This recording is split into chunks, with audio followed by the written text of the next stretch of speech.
বিলের শুকনা মাছ দিয়ে পালং শাক রান্না হবে। এইটা মাছ ভাজতে গিয়ে পুড়ে গেল, আর একটু তেল দেই। তারপরে দুটো শুকনো লঙ্কা, কটা জিরা ফোড়ন দিলাম, তারপরে শাক দিলাম,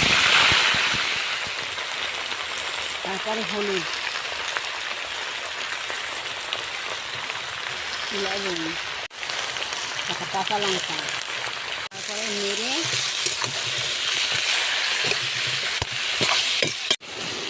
জল দিয়ে দিলাম।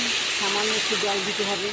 তারপর ভেজে রাখা মাছটা যখন তরকারিটা অর্ধেক হয়ে আসবে তারপর দিয়ে দেব।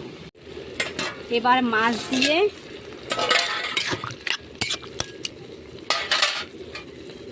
আবার ঢেকে দিলাম।